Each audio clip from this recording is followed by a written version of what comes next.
Today I'm going to talk about the scanning electron microscopy.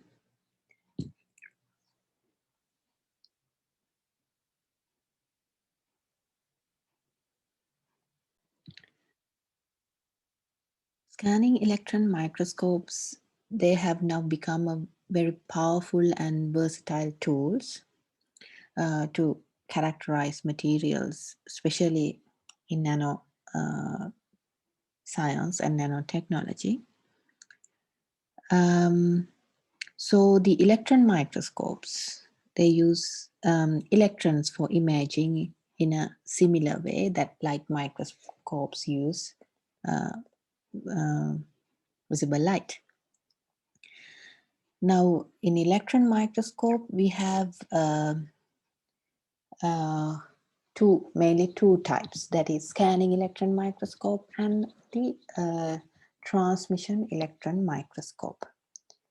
But unlike the transmission electron microscopes, there it detect electrons that pass through a very thin specimen.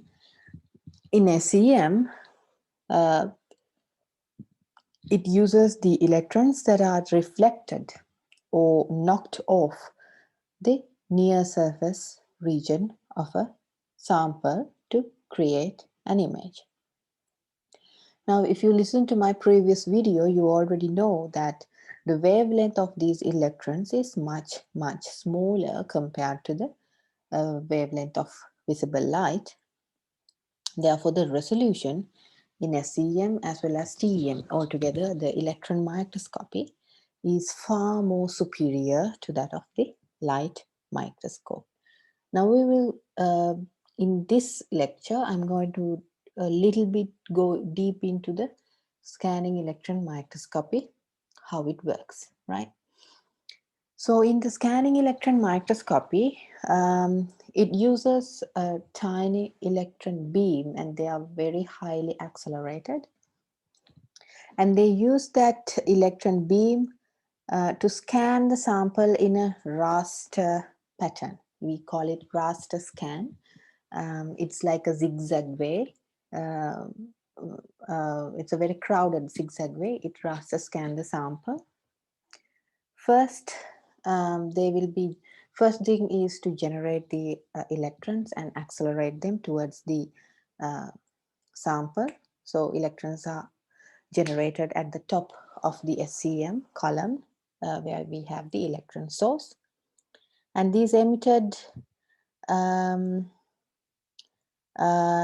these electrons are shooting out or coming out when the thermal energy overcomes the work function of that source material. Most probably it's tungsten carbide coil. We'll be talking a little bit more about these electron guns in next few slides. And then they are then accelerated, and then we have in the electron column or the SEM column, we have placed because these electrons are negatively charged, we have placed anodes in the column so that we attract these accelerated electrons towards the sample. So that is how the SEM work. And then what happens, these accelerated electrons will be focused onto the sample. It will be raster scanning the sample, and when the highly accelerated electrons meet the surface or bombard, or let's say when they interact, the electron matter interacts will be generating secondary electrons, backscatter electrons, Auger electrons, like various X-ray signals. And most probably we'll be using the secondary electrons and backscattered electrons to get the topography of the image, topographical image. And we will be using the X-rays to get an idea about the composition of the sample, because the sample materials, different materials, different compositions, they will be generating different X-rays characteristics, which are characteristic to that particular chemical element. These secondary electrons, backscattered electrons and X-rays, they are detected by different detectors. And finally, we can see the image forming on the computer screen. And this is a very fast thing. You might think that we need to shoot the electron towards the sample, and then that will the electron matter interaction takes place and it generates these secondary electrons. They are detected by a detector, and then that will somehow convert into an image. That takes quite a lot of time, but no, this whole process takes only few nanoseconds.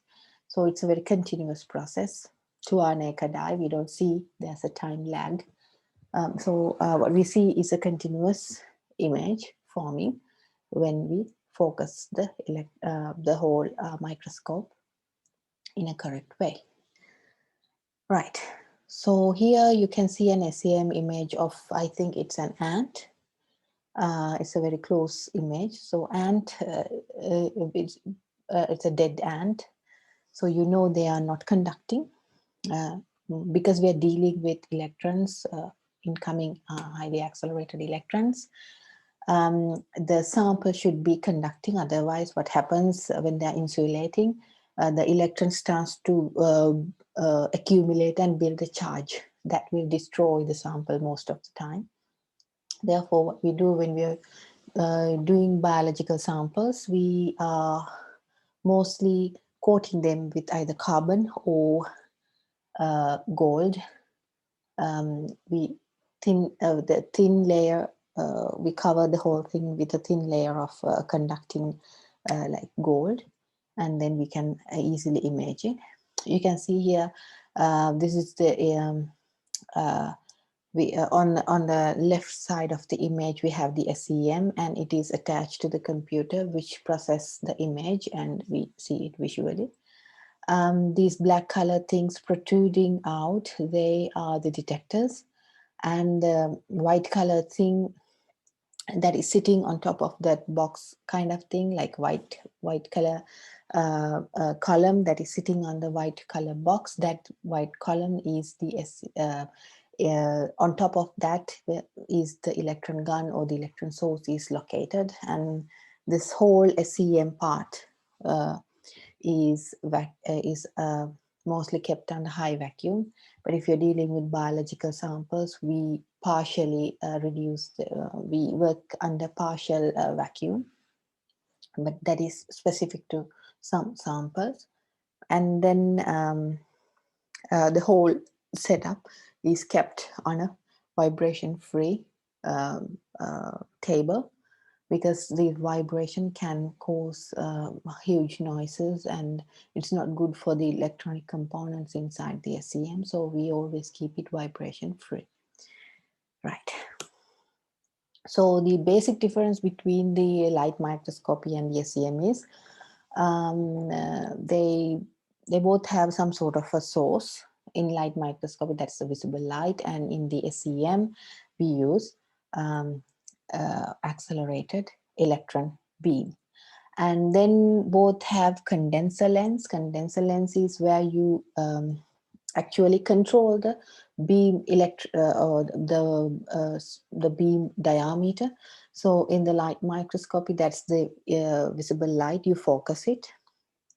And then in the SEM, you can't use a glass because in the light microscopy you use a lens, right? It's made out of glass. But for the SEM, you can't use a glass lens because electrons cannot penetrate through a thick glass lens. So electrons, they have a charge, negative charge, and these electrons are highly sensitive for magnetic fields. We know that, basic physics. So what we do here, as a condenser lens in the SEM, instead of using a glass lens, what they use is a electromagnetic lens. That is mostly it's a coil wound up and when the current is passing through that coil, that will create a magnetic field, and that this incoming electron beam is very highly sensitive to this magnetic field, and we use that magnetic field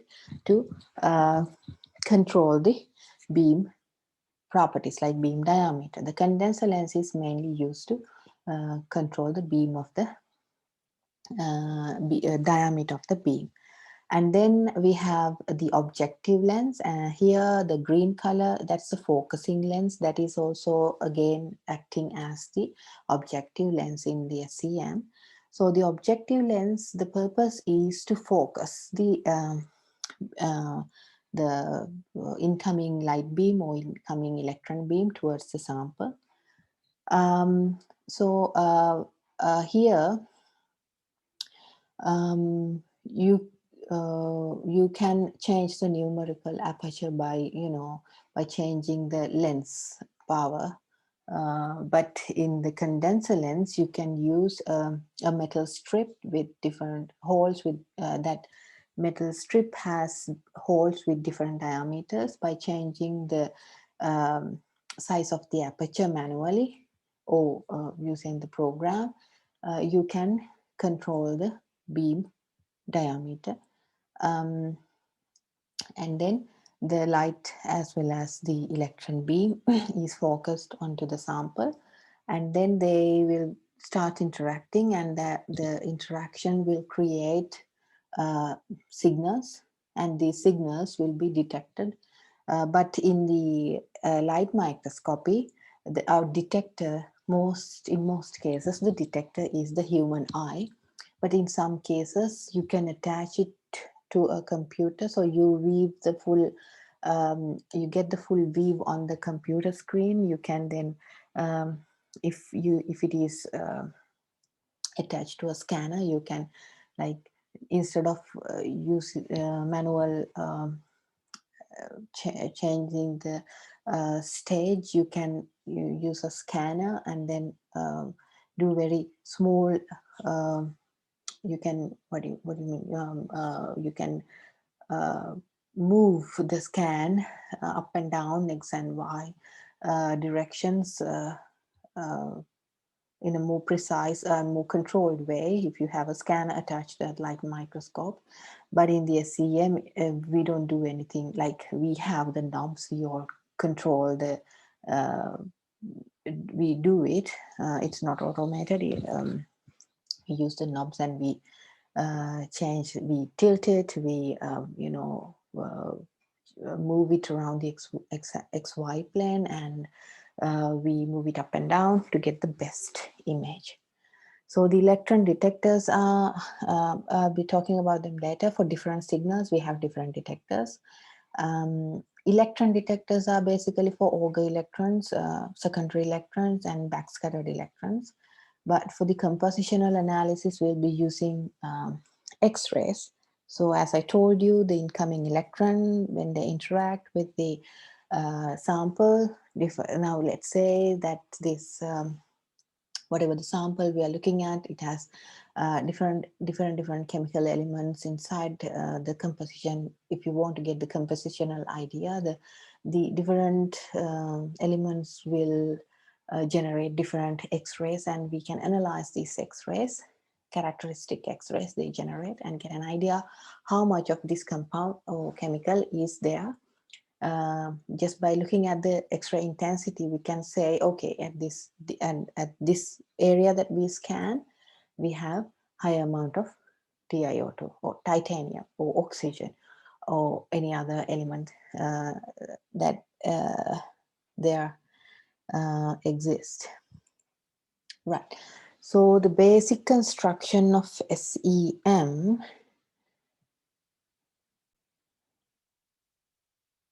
Right, so in the basic construction of SEM, what I have shown here is basically the electron column. In the electron column, we have on top, we have the electron gun, where it contains the electron source that generates the electrons, and the beam is accelerated using a very high voltage. Usually this voltage goes from like 5 kilovolt to like 30 kilovolt, but I haven't seen that it goes beyond 20 kilowatt or 30 kilowatt. That's like the maximum. Otherwise the beam can damage the sample. So, and the more powerful the accelerating electrons, the more energy the electrons gain. Therefore, they can penetrate more into the sample, and when they penetrate more into the sample, what happens is they will be giving out the surface details as well as more inner details as well. So inner details will be like kind of overlapping with the surface details that will kind of will decrease the quality of your image. So, okay, so we'll be talking about these things later. So you can see here we have, let me get a laser pointer. Right, so we have the electron gun here where it contains the electron source, and then electron beam is coming out highly accelerated using these it goes through this high voltage applied here, and then we have the condenser lens where it is a electromagnetic lens that will shape the beam. And then what happens, we have the scan coil. Scan coils is what we use to turn the beam here and there. Turn the beam means if we want to move scan coils we use to, scanning the sample. And then we have the objective lens. Objective lens is where we control the beam diameter using the condenser lens, and then using the objective lens, we make sure that the beam is focused well onto the sample. So you can see the condenser lens and the objective lens is placed below the electron gun. And then the beam is now focused onto the samples. The electron matter interaction creates these different signals. They will be detected by several detectors, different detectors. And these detectors, you can see they are placed on top of the samples, like in a side angled manner. So basically we deal with signals are generated. Some, if it is a very thin sample, you can see that the electron beam can penetrate and can come out of the other side. But we do not use that electron beam, or we do not use the signals that are generated and gone out from the lower side, but we only utilize the signals that are generated and are coming out from the top side of the sample. So that is the basic difference between the SEM and TEM. In the TEM, I will just briefly tell you, the sample is thin, so the detectors are placed on the directly below the sample. But in the SEM, we have the detectors on top of the sample. So the signals generated and that are coming out from the top side of the sample are detected. And these detected signals, they are very weak. We use an amplifier to amplify it. And then we can control the magnification using these scan coils. If you want to go, like when you focus your beam onto a specific location, let's say a nanostructure, you are interested in it. If you want to go see it better, you magnify it. We use the scan coil to do that. And then we can, with the aid of some software, we generate the display. Right. So the electron gun types, we have electron guns, as I told you, they are placed on top of the electron column. This electron column, or the SEM column, is, as I told you, is kept under high vacuum, and on top we have the electron gun.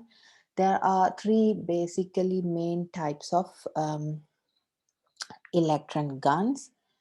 One is the thermionic emission, second is the field emission, and third is the Schottky emission. Right. Now let's see what's the thermionic emission gun means. As the word implies, thermionic emission takes place when we heat a filament to a very high temperature. Most of the time, these type of emission guns utilize tungsten or lanthanum hexaboride grown into a tip, right? In the next slide, you can see a schematic diagram of such a thermionic emission gun. These emitted thermoelectrons, now because we use high temperature, we call them thermoelectrons, and these thermoelectrons will flow into the metal plate, like where we apply a positive charge metal plate, we call it anode, because we want to, extract these generated electrons out of the source. So we apply a positive charge because electrons are negatively charged. They are attracted towards this anode. So we apply a positive voltage, 1 to like 30 kilovolt. These negatively charged electrode, we call it Wehnelt electrode. And we have a hole at the center, and that is used to adjust the current of the electron beam. Then what we do, we finely focus the electron beam, the finest point of this beam, we call it the crossover. And then usually we can go down to around 15 to 20 micrometers in the crossover. Then we always keep the thermionic emission gun at ultra high vacuum, that is around 10 to the power minus 7 order Pascal. And as I told you, they utilize tungsten or lithium hexaboride as the material of the thermionic emission gun. So here we have the filament. We have a very high supply, very high power supply for the heating purpose. And so you can see here, this is the tip. This is the filament, and we have the tungsten or the lanthanum hexaboride grown into a tip attached to this filament at the end.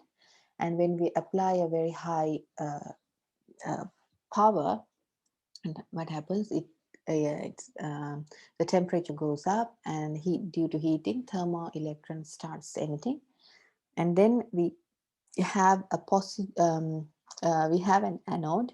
So this is the negative charge, we call the Wehnelt electrode. You can see it is given a negative charge just because we want the beam not to go everywhere, but to focus it. So we use that negative electrons. The emitted electrons are not wasted everywhere, but it is more focused just by you applying a negative voltage. So they do not spread too much. They will form into a nice beam, and then we get the beam crossover, where's the thinnest part of the beam. And then what we do, we have an anode with a positive charge. Now this beam is now attracted towards the anode. Then we have the condenser lens, where we can shape the beam to the desired beam diameter, and then we use a metal strip with this holes to get the perfect beam diameter for our purpose. Right, so here this is the tungsten filament. You can see the filament assembly. So we have the tungsten filament and lanthanum. I think it's hexaboride tip. Filament tip is now attached to the tungsten filament. So here, this is the electron gun. This is what we physically see. When you take it out and remove it, you can see this is the filament that does the work. In the field emission gun, field emission, or you may have seen this word FESEM, that means that SEM has used field emission gun. Mostly this field emission gun, these SEMs are used for very high resolution SEM. As the name implies, it utilizes the phenomenon called field emission effect. That takes place when a high electric field is applied to a metal surface. So we have the cathode, which is made up of a thin tungsten wire, and mostly it has a tungsten single crystal welded into the tungsten wire. And then the tip of the tungsten single crystal is shaped to be a curvature of around 100 nanometer that acts as the emitter. Then what you do, you can apply a positive voltage to the metal plate that we call the extracting cathode. Electrons emit from the emitter via tunneling effect, and then electron beam flows through the hole, and we apply the voltage to the accelerating electrodes to generate electron beam with a certain energy to use it in the application. And the tip of the emitter must be really, really clean, and the field emission gun, the column, must be kept at ultra high vacuum. This goes to around this goes below to 10 to the power minus 8 in order in Pascal units. And we can get a beam diameter, we can go down to around 5 to 10 nanometer. So you can see the beam diameter is really small, we can get a very good resolution. And we maintain the ultra high vacuum is because if we don't do that, then there will be some other air molecules existing in the SEM column. So these highly accelerated electrons, when they are coming down, if they encounter other air molecules, what happens? They will be like bombarding with these air molecules, and they will be ionizing them.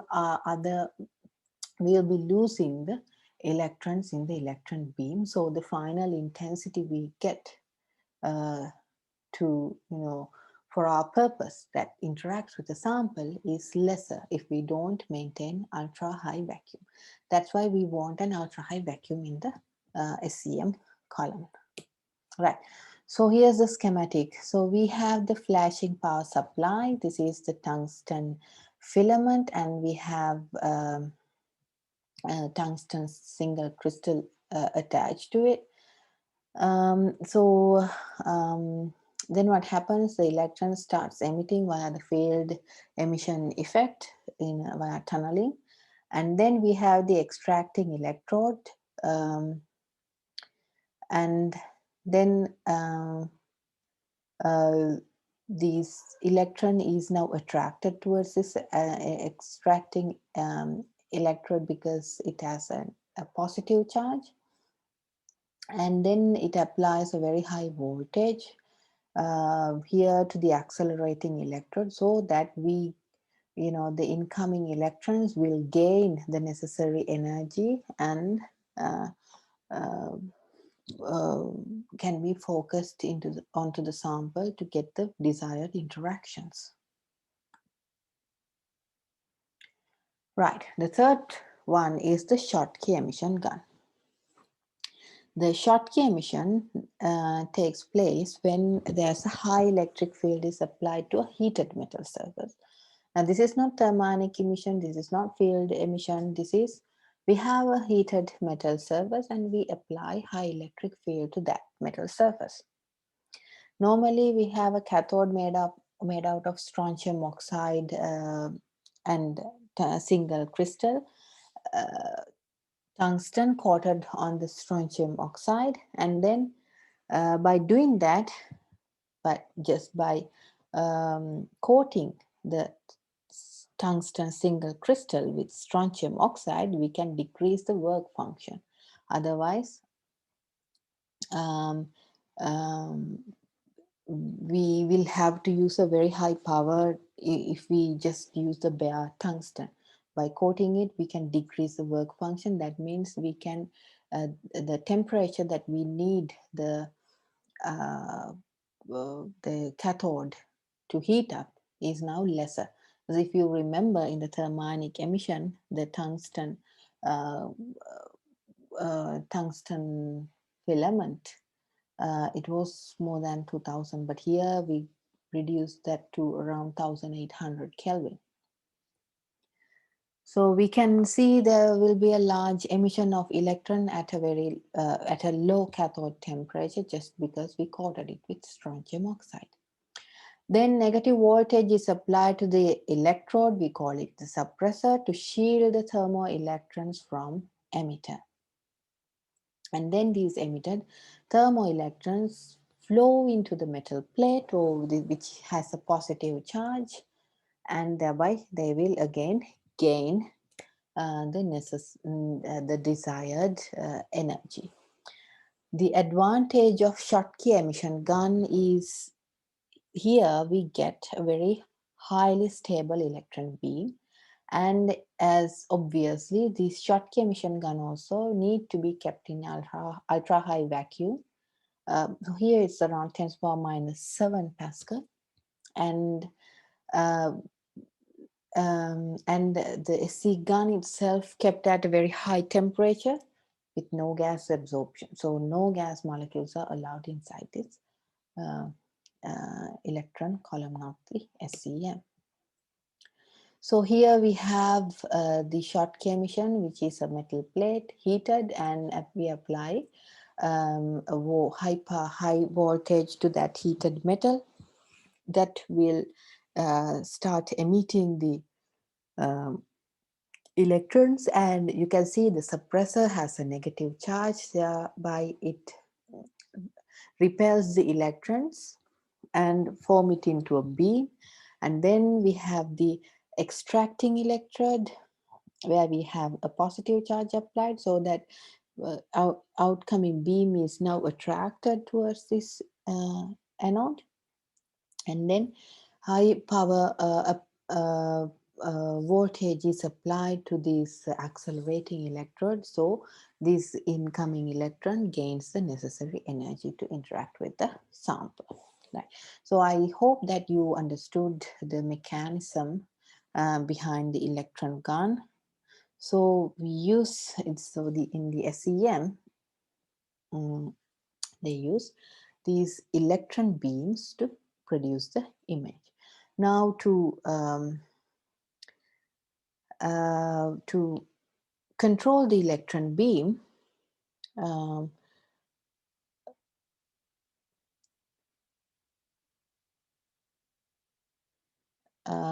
they use some sort of a lens, but in this case they use magnetic lens, because these electrons, they have negative charges. So they use these magnetic lens. Simply they consist of coils of wires inside a metal pole. It's a metal pole piece, and then when the current passes through the coil, a magnetic field is generated. And as electrons are very sensitive to magnetic fields, their path inside the microscope column can be controlled by these electromagnetic lenses, simply by adjusting the current that applied to this coil. Here it's you see the electron. This is the this just schematic diagram, but here you can see it's the coil wound around a metal pole piece, right? So strong magnetic lens, if you want to create a strong magnetic lens, then you increase the density of the magnetic line, right?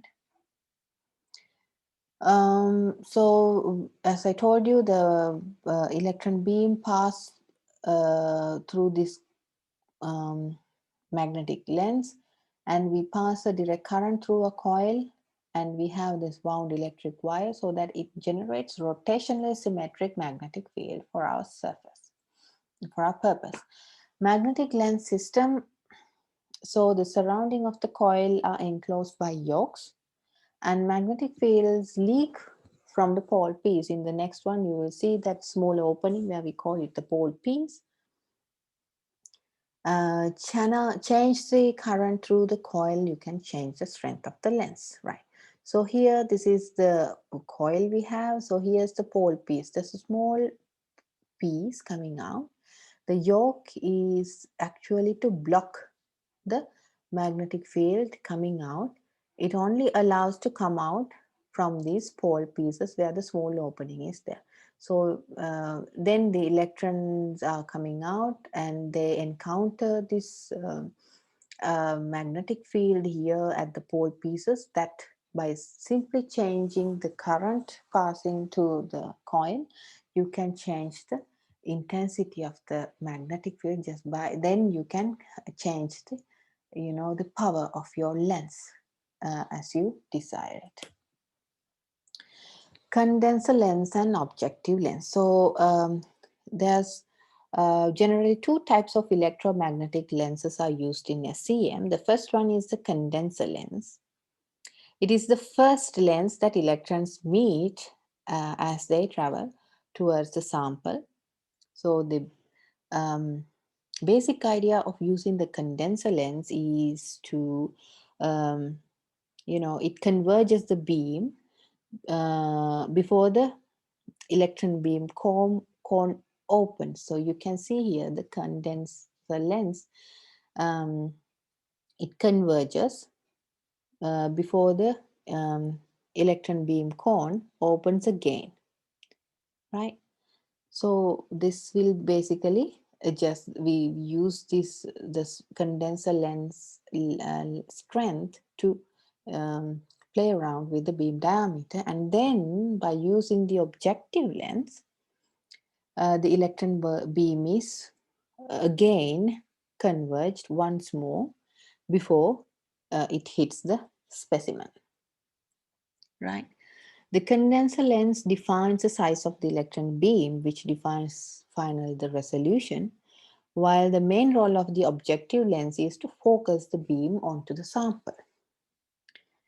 Then the SEM, it contains the scanning coils, which can be used to raster the beam onto the sample, right? And in many cases, there's an apertures are combined with the lens to control the size of the beam. Usually, the aperture is located just below the condenser lens, and we focus that here at the beam apex. You keep the beam, the aperture strip, and you manually, you can change the hole, the desired hole with the desired diameter, and then you can get, you can play around with the beam diameter. Now, role of the condenser lens. Now, we usually use this word lens action of the condenser lens. When the lens action is strengthened, you can get a very narrow beam. We will see what this lens action strengthening means.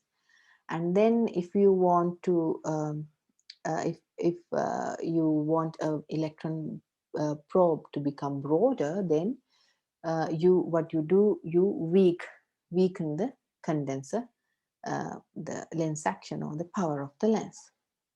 Then we place the aperture between the condenser and the objective lens. It's a thin metal strip with small holes with different diameters. The electron beam passing through this condenser lens will illuminate the aperture plate, and part of the electron beam reach the objective lens. And adjustment of the excitation of the condenser lens, you can, it enables changing the electron probe diameter and the probe current. Right. Now we'll see, here we have the condenser lens. This is the A and B. These A and B basically defines the um, condenser lens strength, or we call it the lens action.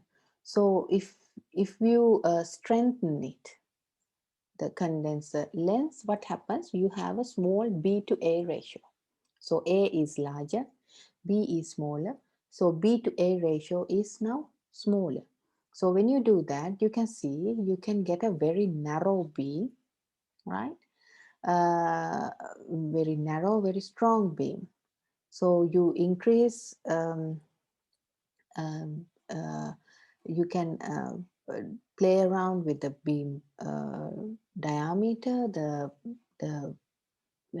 beam current by uh, strengthening or weakening. So if you increase the B to A ratio is now increasing. By increasing it, you weakening the you condenser lens, you weakening it. The lens action is now weakened, and then you get a broader beam coming out. So you can see when it reaches the objective lens, here you have a very narrow beam, here you have a broader beam. So by changing the condenser lens strength, by changing the B to A ratio, you can change the beam properties. So the role of the objective lens, now the objective lens is below the condenser lens. This is mainly used for focusing and determines the final diameter of the electron probe, because it is finally focusing it onto the sample, but beam diameter is more or less defined by the condenser lens and the aperture strip. But if you do not focus it properly, uh, um, you may not get the optimized beam diameter. So it determines the final diameter of the electron probe. You can place the aperture between the, not you can, it's a must. The aperture is placed between the condenser and the objective lens. That, as I told you, it's a thin metal film with small holes with different diameters. Now the specimen stage is a wonderful thing. This is where you load your sample, and the specimen chamber, you can open it and that stage thing is coming out. You can load your things onto that stage and then you push it inside and lock it. The whole thing, the whole electron column, or the SEM column, starts with the electron gun, and from the top to the in the bottom area, it contains the sample stage, that chamber, all in the ultra high vacuum level. Now this specimen stage can perform horizontal movement, that is, you can move it along the XY plane to select the field of view. Now when you focus your beam onto the sample, and if you want to move around the sample, what you do, you horizontally move it to select your field of view. You can vertically move it up and down. So let's say if you haven't focused it properly, you change the working distance in order to get a better focused image. So by vertical movement, you can change the image resolution and depth of focus. By changing the beam current and the details you're after. If you want more inner details, then you change the height or the working distance, you change the current, and then you play around to get a better image. You can even tilt the specimen and rotate it. So by tilting, what you know, if you want to get a cross section, what you do, you focus your sample to that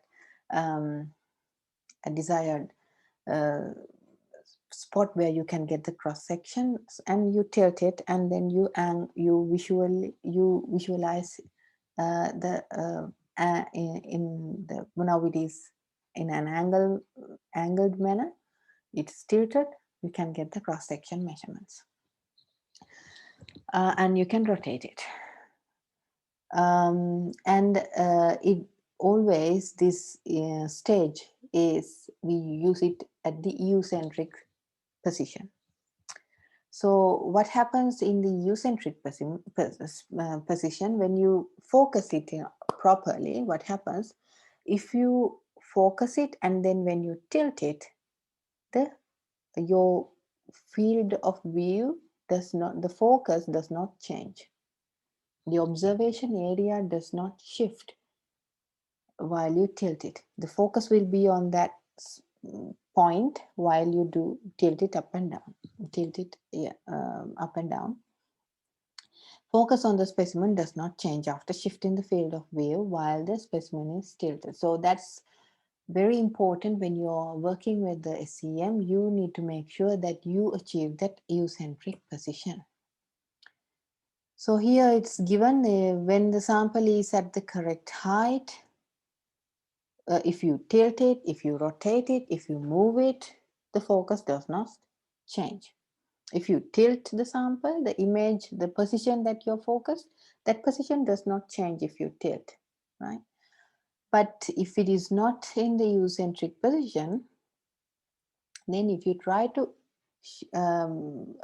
tilt it, the position of the field that you're weaving is changing.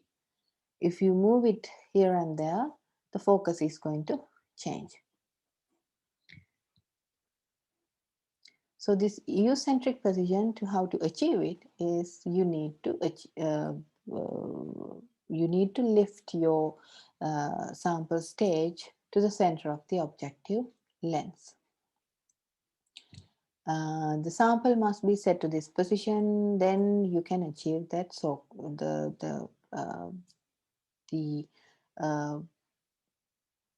do you call, the benefits of the eucentric position. And especially if you are after high resolution images, like you say you have like 20 nanometer or somewhere around that structures with that size, you need to achieve eucentric position. You need to make sure that you do not have any aberrations. You have optimized all the focusing so that you can go down to that level. Scanning the beam and beam interaction. So we have these scanning coils or deflector coils, move the beam back and forth over the samples, and then when the beam interacts with the sample, signals are generated from each area and they are collected simultaneously by the detectors and building up the final image, which is projected on the computer monitor. So you know that there are many signals generated at the surface of the samples and many different forms of analysis can be performed on the sample. And I think you all have a very basic idea about the interaction volume, which is the area of the sample excited by the electron beam to produce the signal. So, sorry. So, if I briefly talk to you about the interaction volume, that is the area of the sample excited by the electron beam to produce a signal. So these incoming electrons, they have some certain energy. This incoming electron will interact and they will penetrate into the specimen. And that penetration depth, that volume, is what we call the interaction volume, because that is the active volume that produces, that interacts with the electrons and produces signals. The penetration of the electron beam into the sample is affected mainly by the accelerating voltage that is used. So if you use a very high accelerating voltage, the beam is so energetic, they will penetrate more into the sample and will generate signals deeper in the sample that is coming out. So they will be projected on the image. The higher the kilovolts that used to accelerate the electrons, the greater the penetration depth. Right, so you can see from the topmost surface, the atoms very close, situated very close to the surface, they will be generating the Auger electrons, because Auger electrons, now the interaction can produce Auger electrons inside. The Auger electrons have very low energy, like they are these signals, or that they are actually knocked out electrons from atoms, and these electrons have very low energy, like less than 50 kilo volt. So these are readily absorbed by the sample. So if they are generated deeper inside the sample, they will be anyway absorbed by the sample itself. They won't be able to escape. Only the Auger electrons that are generated closer to the surface will be able to escape from the sample. Therefore, Auger electron region that we can detect are on the very top of the surface. And Auger electrons are detected by the Auger electron detector. They will be used to get an idea about the sample topography, because they are generated from the top of the sample. You can easily get an idea about the, we can image using the topography of the sample using Auger electrons. Then little bit deeper, the secondary electrons are detected. This is the most widely used electron signals that are detected and used. And then, as I told you, the backscattered electrons, they are like making U-turns. With they go very, now you know the atom, when you take the atom, you have the nucleus and orbiting electrons around. But these electrons, there's a very small probability the electrons can go very close to the nucleus, because when they go close to the nucleus, what happens, due to this positive uh, charge of this nucleus will attract this incoming electron, and then they will be making a complete U-turn and escape from the sample coming out. So in order to make a U-turn, the incoming electron should have a very high energy.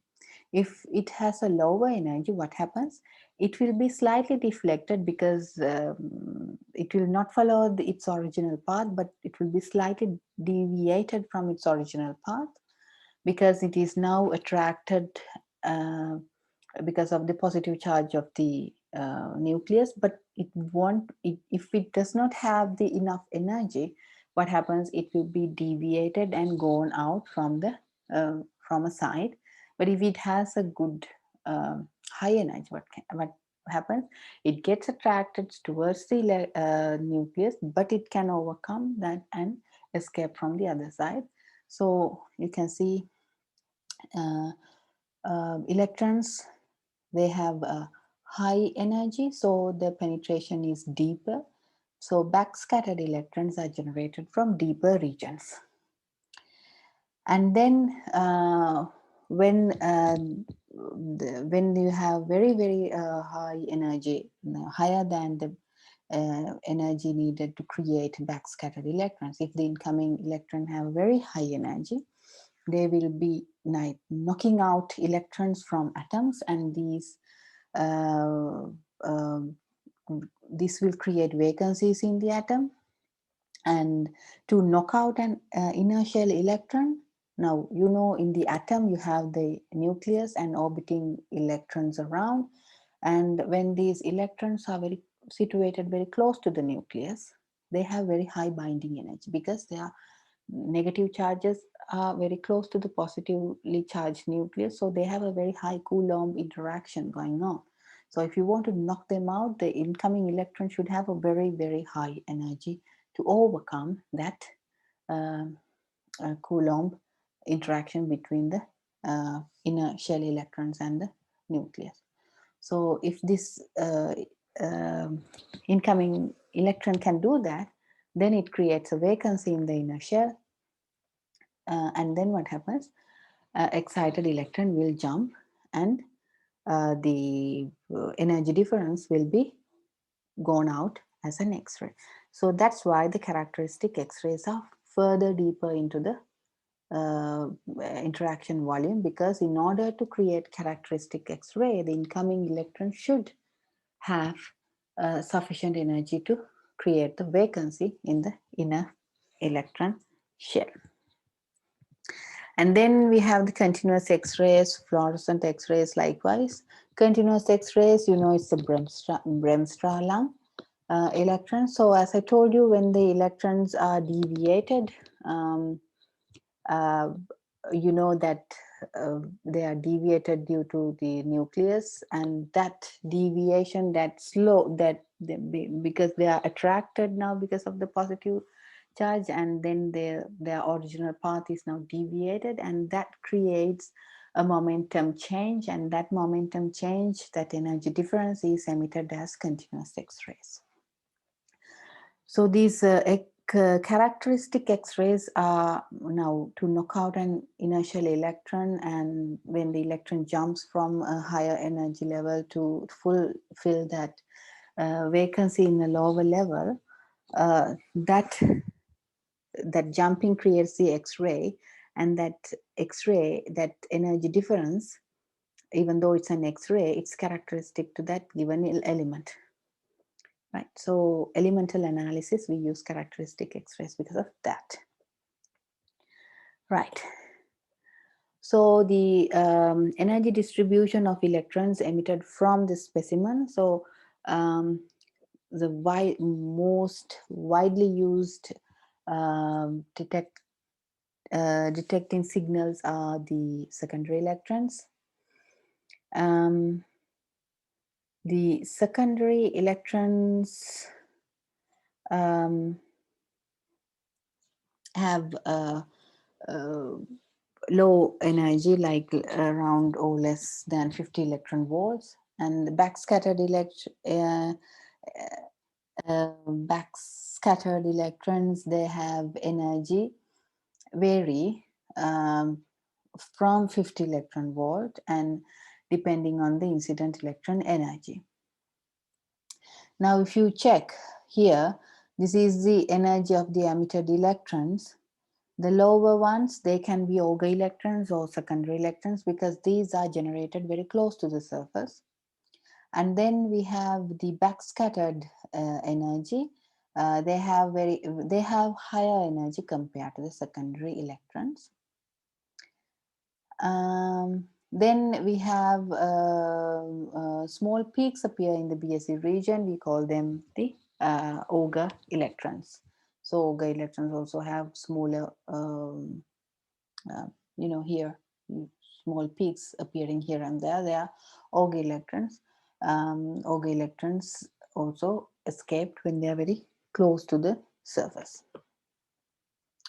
Secondary electrons, since secondary electron energy is low or less than 50 electron volts, secondary electrons are generated at slightly deep regions. Now in the deeper regions, they will be readily absorbed as same as is Auger electrons. The secondary electrons, they only will be able to escape if they are generated closer to the surface. So they will be escaped. So these secondary electrons, they are sensitive to the surface. So we use secondary electrons to get topographical image of the sample. And when there's a tilt, there's going to be a sudden enlargement in the SE emission. Right, so that's why when there's an angle, they appear brighter compared to the other regions, because that creates a lot of secondary emissions coming out. So this is how it happens. When the tilt of the specimen surface increases, you can see the secondary electron yield is increasing. So that's why we have very bright edges in the secondary images when we analyze them. Now, how the secondary electrons are detected? They are detected by different types of detectors. For the secondary electrons, it uses a scintillator. I think you may have heard it, EHT detector, that is Everhard Thornley detector, is mainly used for the secondary electron detector. It consists of a scintillator inside a Faraday cage, and which is positively charged, and it attracts the secondary electrons. So you have the secondary electrons coming out. So in order to attract these incoming secondary electrons, what we do, we have the scintillator, and in front of the scintillator we have a positive charge applied, right? So the secondary electrons come and interact with the scintillator. Scintillator, what happens? It takes in the electrons and generate light. And then this generated light is guided towards the PMT, is the photomultiplier tube that multiplies the light generated by the scintillator, and then it is directed towards the amplifier before generating the image. So yeah, collector is placed before the detector to help acquire the secondary electron. So you know here this collector, it has a negatively applied voltage, so that you know that electrons are now repelled. That means it creates into a beam, and then we have the positive charge. Then electrons are attracted towards this Faraday cage, but because of this negatively charged collector, they won't be able to form into a very big beam.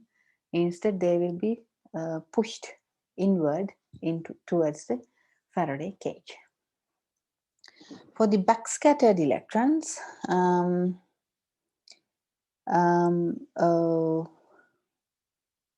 as I told you, the backscattered electrons happen when the incoming electron may go very close to the nucleus of the atom, and then they make a complete U-turn and coming out from the top side of the sample. So if you have let's say you have a sample, in your sample you have copper and aluminium. Copper atom itself is bigger compared to the aluminium. That means copper has a higher atomic number compared to the aluminium. So it has a bigger nucleus compared to the aluminium. So the chance of electrons interacting with a copper atom is higher, the probability is higher compared to the aluminium atom, because aluminium atom has a lower atomic number, so it is smaller. Atom size, or the atom nucleus is smaller compared to the copper nucleus. So therefore, higher the Z number or the atomic number, you get a high BSc yield. So if you have heavy atoms spreaded, and the area where you have a higher number of heavy atoms, they appear brighter in the image we created using BSc signals, because higher heavy atoms, there's a more probability of creating BSc signal, so it appears brighter. So this is a very good way to visually see the compositional difference. So if you see there, here's the aluminium, here's the copper. Just by looking at it, we can't use it to say exactly what's the compound is, but just by looking at it, we see two different colors. This is high intensity, this is low intensity. So just by visually, we can say, okay, this region, it has a higher atomic number region compared to this region. But to say the exact name of that, to get the exact composition, the details, you need to analyze it using X-rays, because copper will generate characteristic X-rays for copper atoms, and for aluminium it will generate characteristic X-rays for aluminum, and we use these generated X-rays in EDX or elemental EDX, energy dispersive X-ray, to do the elemental analysis, and we can label, okay, this darker area it's darker because it's a low atomic number material. Now we know the name as aluminium.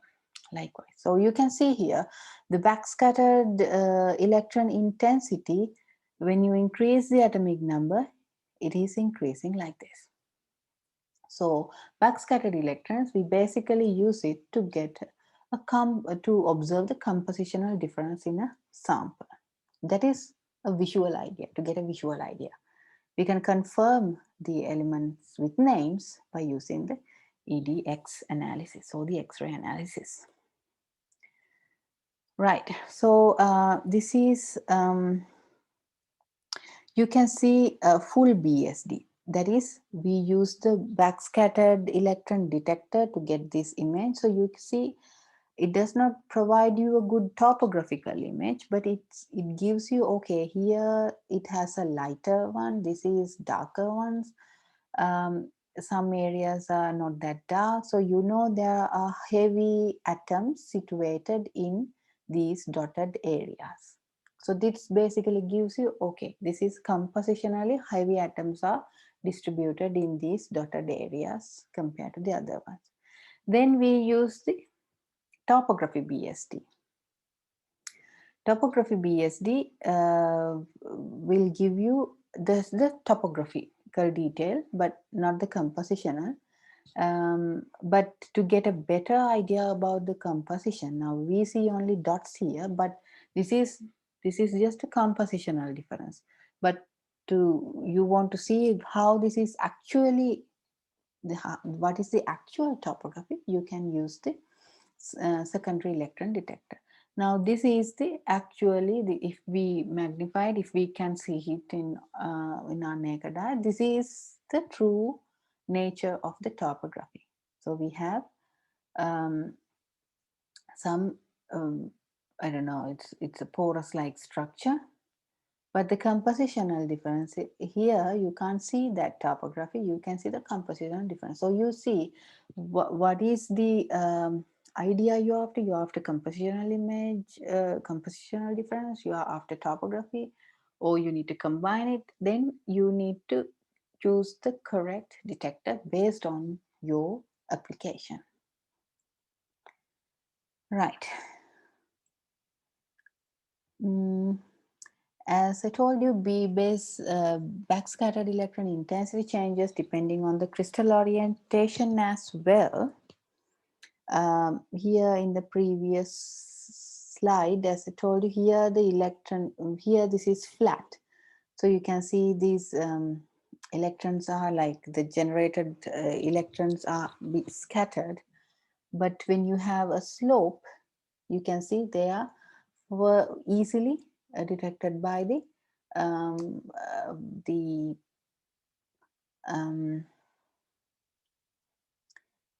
detector. So intensity of the backscattered electrons becomes higher in the direction of this specular reflection. So you can use that BSD to get the topographical idea, but it gives much clear image of the topography if you use secondary images, secondary electrons. And BSCs are also used to get an idea about the different crystal orientations in the image. Just by looking at the contrast in the image, you call it the electron channeling contrast. I'm not going to go into details here. So you can analyze the crystal orientation using these images. Backscattered electrons, they have approximately the same energy as the primary electron beam, and therefore it's easier to detect. So, so they have a semiconductor placed above the sample, that semiconductor acts as the um, uh, electron detector.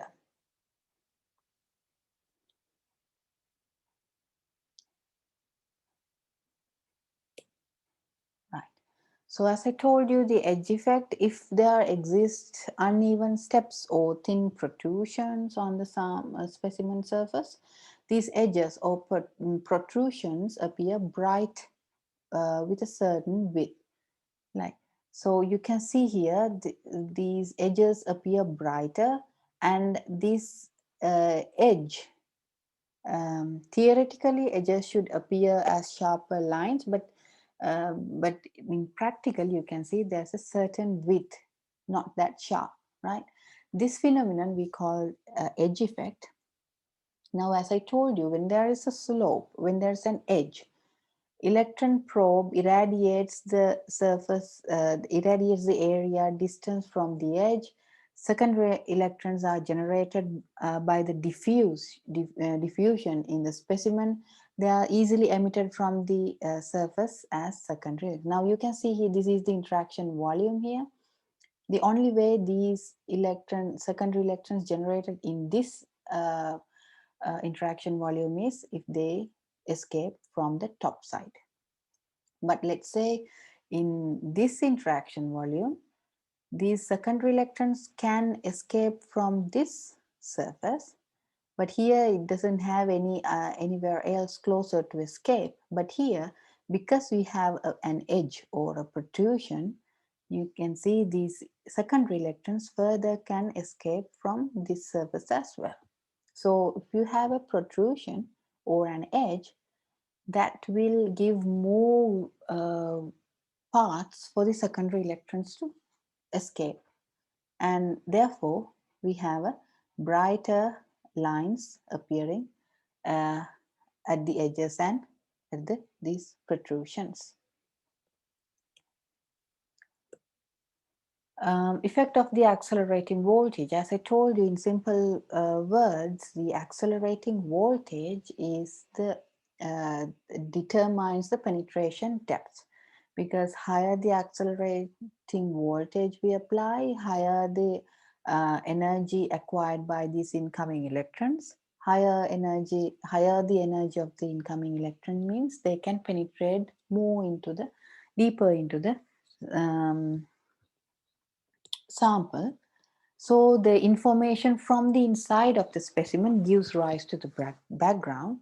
So if you keep on increasing, that will eventually starts degrading the contrast of the surface image, because internal structure information will be overlapped with the surface details. So that eventually decrease the quality of the uh, image. So here you can see this is the 0.2 kilovolt accelerating voltage is used, and this is a secondary electron image.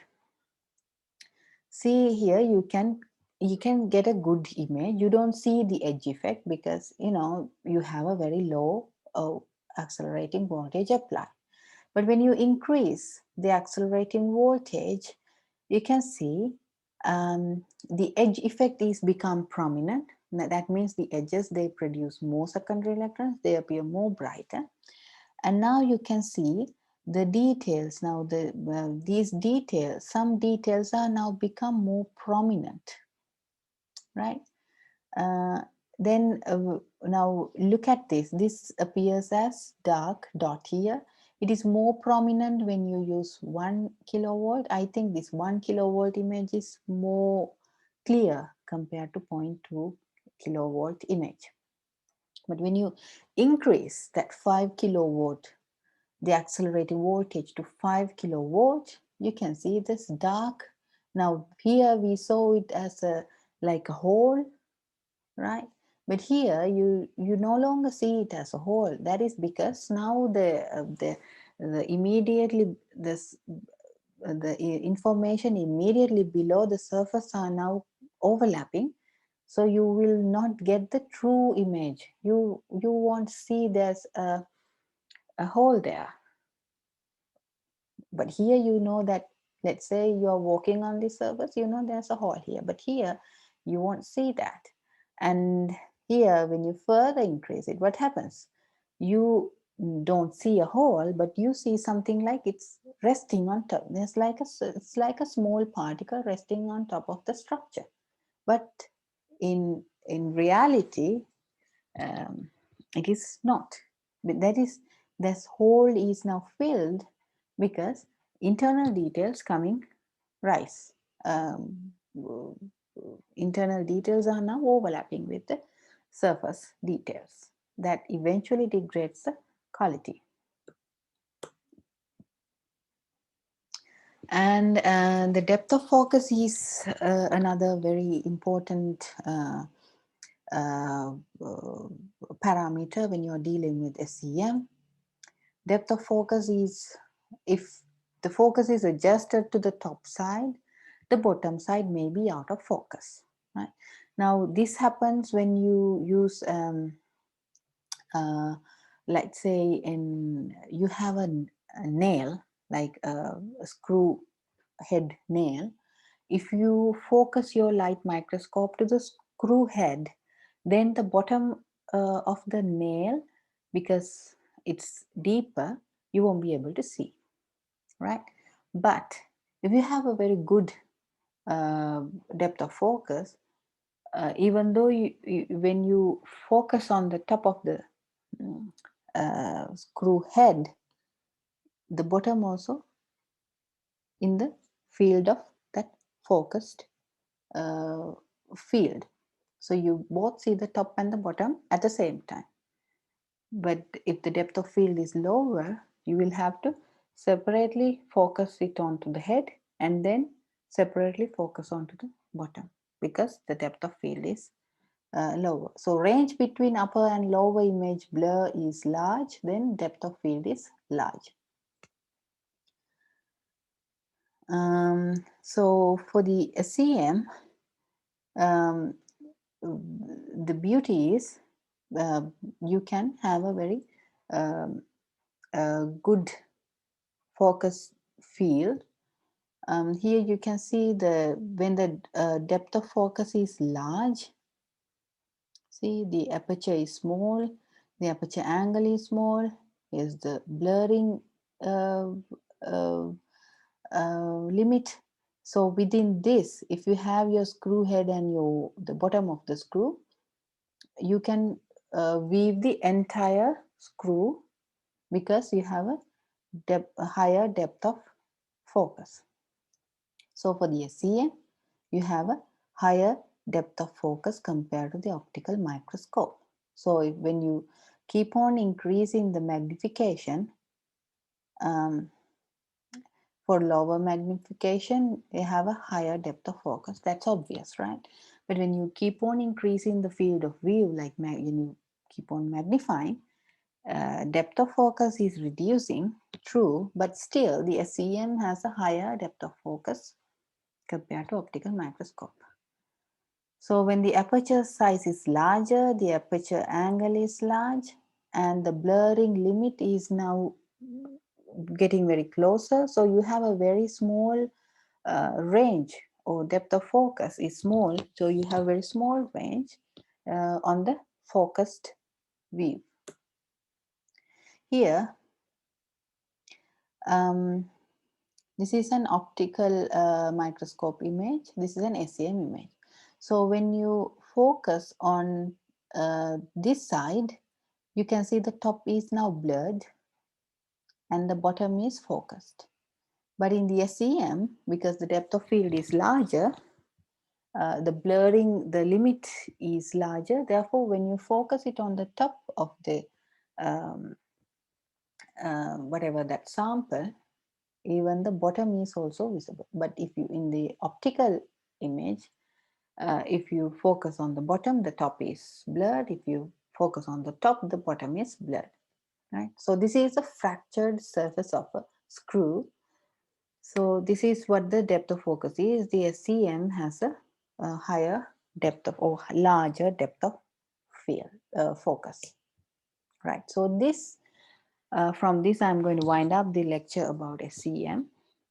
And my next topic is about TEM. Thank you very much.